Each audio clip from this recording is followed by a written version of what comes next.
ഭർത്താവ് വെട്ടിക്കൊന്നു. അതിന്റെ അപ്പുറത്താ ഭർത്താവിന് ഇനി കൂടുതൽ വാർത്തയൊന്നും വായിക്കാതിരിക്കണ നല്ലത്.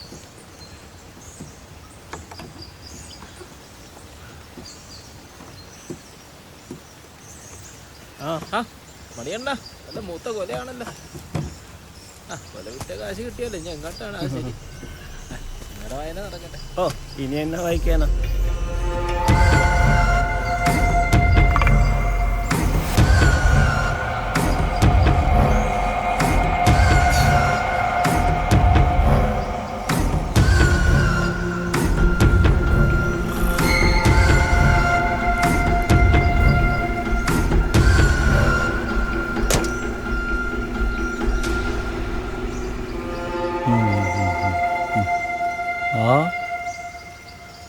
ഈ ലാസർ മുതലുള്ള തോട്ടത്തിലേക്കുള്ള വഴി ഏതാ? അതോ, ഈ വഴി പോയാൽ വലിയൊരു ഏലത്തോട്ടമുണ്ട്. അത് കഴിഞ്ഞ് മുകളിലോട്ട് കയറിയ ലാസറിന്റെ തോട്ടമായി. പുതിയ ആളാണോ? ചൂടനാ, ഞാൻ മെരുക്കിക്കോളാം. അതെ ചേട്ടായി, ചേട്ടായിയുടെ തടി നോക്കിയാ ചേട്ടായിയുടെ ഭാര്യക്കും മക്കൾക്കും കൊള്ളാം. എടാ മരമാക്രി, ഈ ചാണ്ടി ഈ മലമേളി വന്നതേ ഒറ്റയ്ക്ക. ഇവിടെ വന്ന് പെണ്ണും കെട്ടി പിള്ളേര് രണ്ടുമായി. ലീലാമ്മയുടെ എടുക്ക്. അതേടാ, അതുകൊണ്ടാ ലീലാമ്മ രണ്ടു പറ്റത്. ദേ, ഈ പോയവനെ സൂക്ഷിച്ചു, ഇല്ലെങ്കിൽ നിന്റെയൊക്കെ കെട്ടിയോളമാര് ചറ പറ പെറ്റു.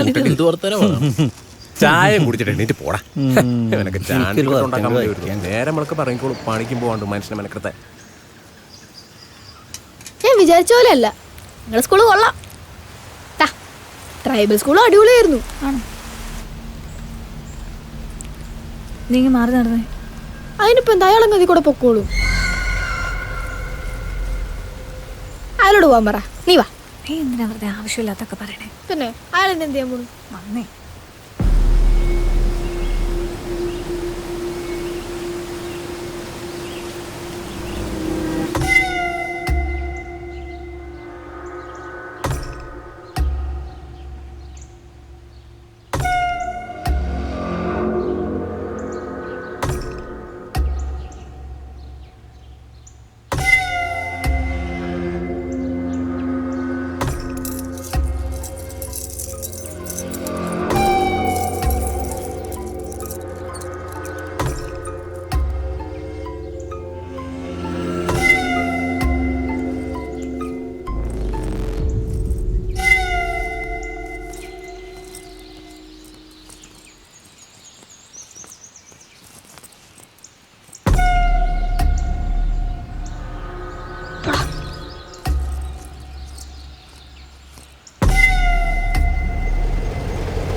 എന്തായി?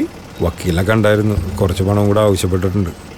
അയാളൊരു ആർത്തി പണ്ടാരമായി. എത്ര കൊടുത്താലും മതിയാവില്ല. ഇന്നലെ അയാൾ ചോദിച്ചതിന് ഞാൻ ആവശ്യത്തിന് കൊടുത്തതേ ഉള്ളൂ. പിന്നെയും ചോദിച്ചുകൊണ്ടിരിക്കുക. ബിസിനസ് ഒക്കെ വലിയ ഡള്ളാടാവേ. നീലല്ലോ ആരാ പിന്നെ ഇതൊക്കെ നോക്കി നടത്താനുള്ളത്. ആ ചെടി മുഴുവൻ ചീഞ്ഞു പോയി.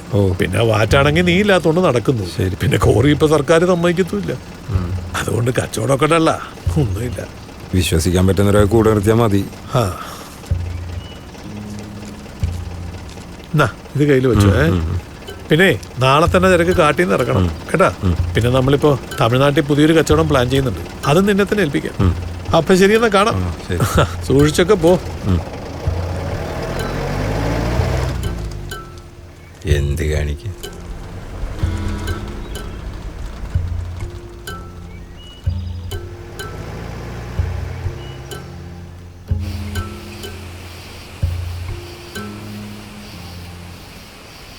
മാരക കീടനാശിനിയായ എൻഡോസൾഫാൻ വേണ്ടേ വേണ്ട എന്ന് ആമന്ത്രണം. ഇക്കഴിഞ്ഞ ദിവസം എൻഡോസൾഫാന് ആഗോള നിരോധനം സംഭവിച്ചു. എൻഡോസൾഫാൻ വിരുദ്ധ സമര ചരിത്രത്തിലെ സമയം ഒരുപാടായി കഴിഞ്ഞില്ലേ അമ്മ? ഇനി അച്ഛൻ വരുമ്പോഴത്തേക്ക് ഇതുപോലത്തെ ഒരുപാട് പുസ്തകങ്ങൾ കൊണ്ടുവരാൻ പറയണേ. പ്രത്യേകിച്ച് ഇവിടെ തോട്ടത്തിൽ കടിക്കുന്നില്ലേ, ആ മരുന്നിന് ദൂഷ്യവശങ്ങളെ പറ്റുള്ളത്. കാര്യങ്ങളൊക്കെ ഒന്ന് മനസ്സിലാക്കിയിരിക്കാലോ. നീ ഇതുപോലുള്ള ബുക്കുകളെല്ലാം വായിച്ച് ഞങ്ങളൊക്കെ വലിയ വിപ്ലവകാരിയാവുന്ന എന്റെ പേടി. പഠിക്കുന്ന കാലത്ത് നന്നായിട്ട് പഠിച്ചാലേ വലിയ സ്ഥാനത്തെത്തി നീ ആഗ്രഹിക്കുന്ന പോലെ ബ്യൂറോക്രസിയെ ചോദ്യം ചെയ്യാൻ പറ്റൂ. കോമറേഡ് വാസുവിന്റെ മകൾ നാളെ ആരായി തീരുന്നേ? കാലം തീരുമാനിക്കട്ടെ അല്ലേ? ഇപ്പോ എന്റെ മോൾ ഉറങ്ങാൻ നോക്ക്.